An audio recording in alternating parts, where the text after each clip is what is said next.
Nah, ini dia cara berpikir saintifik ala Francis Bacon, di mana segala sesuatu tentu harus mengalami suatu tahap penting yang disebut observasi. Observasi tentunya menggunakan alat-alat pengetahuan sebagaimana saya sampaikan di awal tadi.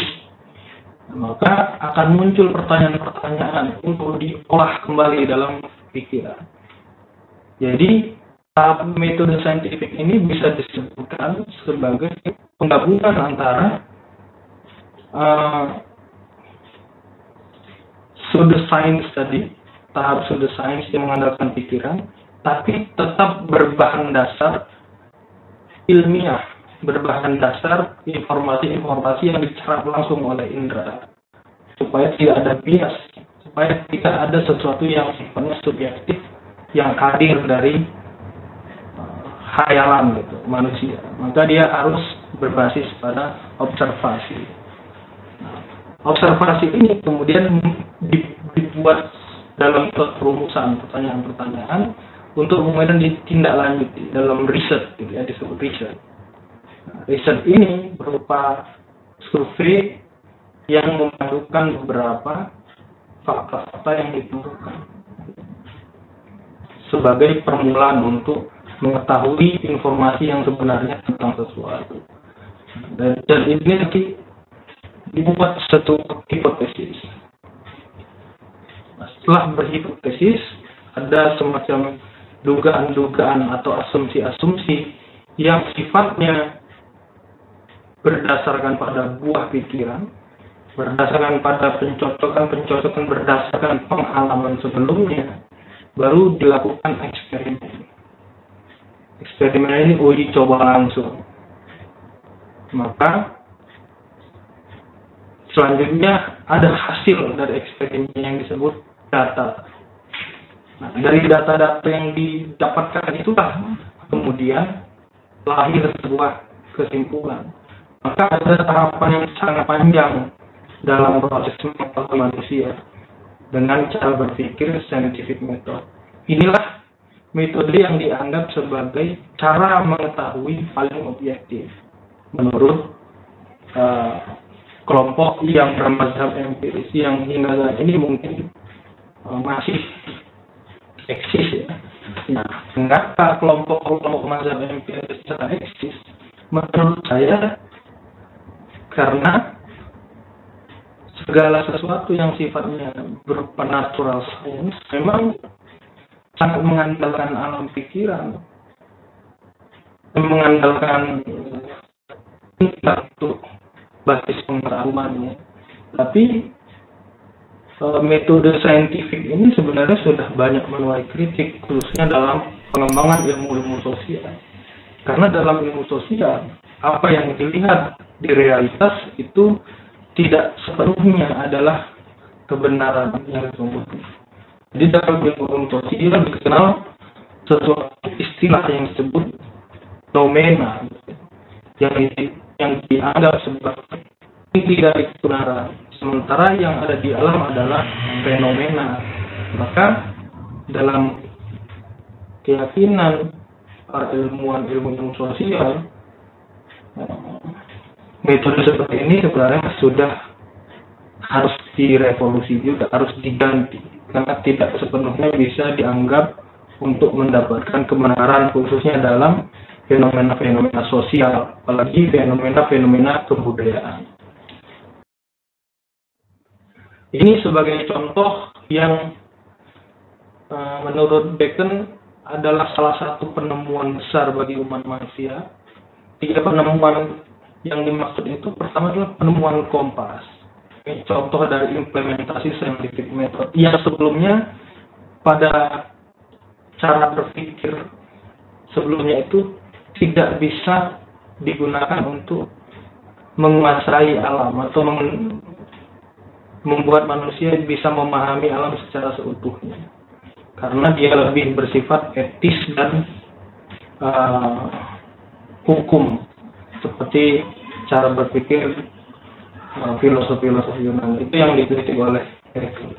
Maka dalam filsafat empirisme, contoh yang dikemukakan sebagai andalan dari cara berpikir saintifik adalah pengetahuan sebagai sebuah power. Gitu. Tiga penemuan utama yang dimaksud adalah kompas yang pertama. Karena penemuan kompas ini memungkinkan manusia untuk mengarungi samudra, di mana sebelumnya tentu harus ada dulu bayangan atau penemuan bahwa bumi berbentuk bulat. Ya. Karena kalau bumi tidak berbentuk bulat, maka kompas tidak akan ada gunanya. Jadi ada pemetaan dulu, baru ada penciptaan sebuah alat untuk mengetahuinya. Dan ini ada mesiu. Mesiu itu untuk menghasilkan kemenangan. Dalam hal untuk berekspansi, berperang. Ya. Mesiu kan memungkinkan orang untuk berperang lewat jarak yang jauh. Gitu. Kalau dalam senjata tradisional mungkin orang ya harus berhadapan-hadapan kalau perang. Misalnya seperti senjata-senjata kita ya, bambu runcing, terus ada keris, pedang dan lain-lain, itu tetap harus saling berhadapan. Sementara kalau pakai mesiu ini jika bakal munculnya atau terciptanya senjata api sehingga bisa dimanfaatkan dari jarak jauh. Ini adalah temuan kedua yang dianggap sebagai temuan yang membuat manusia jadi superior. Yang ketiga adalah teknologi percetakan, karena percetakan ini berperan sangat penting dalam proses penyebaran ilmu. Nah, jadi menurut Bacon khususnya, dan umumnya adalah empirisme, pengetahuan itu bisa digunakan sebagai senjata atau bisa membuat manusia menjadi superpower sehingga bisa menguasai dunia. Nah, itu sekilas diskusi mengenai kemampuan manusia untuk mengetahui. Saya berharap Anda bisa membuat pertanyaan-pertanyaan yang setidaknya relevan. Nah, sebelum menutup ini, saya ingin menyampaikan bahwa saat ini ada banyak kelompok yang sebenarnya punya epistemologi berpikir sendiri-sendiri, khususnya dalam filsafat Islam misalnya. Alat-alat pengetahuan dalam epistemologi Islam bukan sebatas alat pengetahuan yang sifatnya indrawi tadi, tapi ada yang lain.